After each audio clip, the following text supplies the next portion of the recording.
உங்கள் favourite TV ஷோக்களை இனி miss பண்ண தேவையில்லை. ZEE5 இல் முற்றிலும் இலவசமாக காணுங்கள். இங்கேயும் எப்பொழுதும். அத்தை, நீங்க இவரை போட்டு தள்ளணும்னு சொன்னப்ப கூட நானும் மாமா பாவம்னு யோசிச்சேன். ஆனா இல்லத்த, நீங்க சொன்னதுதான் அத்தை கரெக்ட். எப்படி பொறியடிய சாஞ்சிட்டாருன்னு பாத்தீங்களா? சாஞ்சது கூட போற காலத்துக்கு புண்ணியம் தேடுறதுக்குன்னு விட்டுடலாம். ஆனா இப்ப இந்த மனுஷன் எல்லாத்தையும் சொல்லிட்டா என்ன பண்றது? நமக்கு தூக்கு கன்ஃபார்ம். எந்த அளவுக்கு பாசமே இல்லாம இருந்தாலும் இப்ப இந்த அளவுக்கு பாசமா மாறிட்டானே.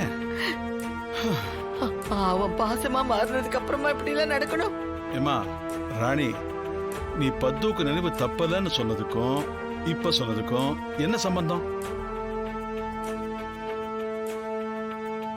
தாத்தா, நான் உள்ளார வர சொல்லவே மாமா என்ன பார்த்து அவரு ஆசைப்பட்ட மாதிரி எல்லாம் நடந்துச்சான்னு கேட்டாரு. நான் அத்தை வச்சுதான் உங்களாண்ட அவருக்கு நினைவு தப்பலன்னு சொன்னேன்.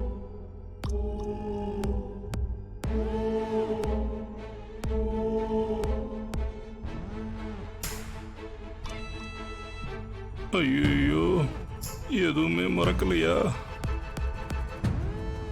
மாமா, சீக்கிரமே நீங்க ஆசைப்பட்ட மாதிரி இந்த வீட்டுக்குள்ளார ஒரு தொட்டில் கட்டிடலாம். அம்மா, உங்களை யார் இப்படி பண்ணது மாமா?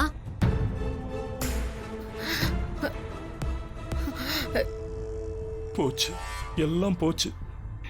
இவரே சும்மா இருந்தாலும் இவ விட மாட்டேங்கிறாளே. மாமா, நீங்க சொன்ன மாதிரி நம்ம எல்லாருக்கும் தூக்கு கன்ஃபார்ம்டு. நம்மளதான் மறைக்கிறாரு.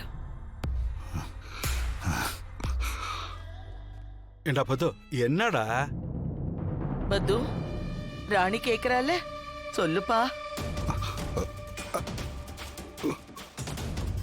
அவங்க உன்னை ஹாஸ்பிட்டல்ல வந்து கொல்ல பார்த்தாங்கன்னு சொல்லி வேற ஒரு டாக்டர் சொன்னதா உன்னை பார்த்த டாக்டர் சொன்னாருப்பா.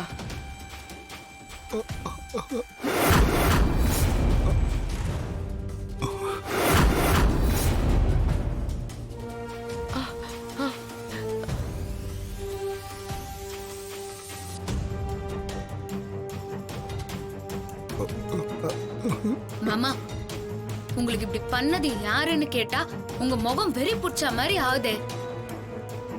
அப்போ அவங்க யாருன்னு உங்களுக்கு தெரியும், அப்படிதானே?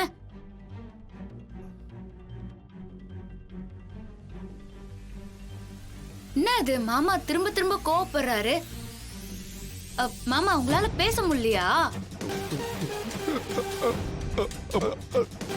ஷோ, அவர் வாயை திறந்து ஏதாவது சொல்லிட்டு போறாரு. தமன்னா, உடனே ஏதாவது பண்ணு. ஐயோ, நான் என்ன பண்றது? நீ என்ன பண்ணுவ ஏது பண்ணா எனக்கு தெரியாது. அவர் பேசக்கூடாது, ஏதாவது பண்ணு.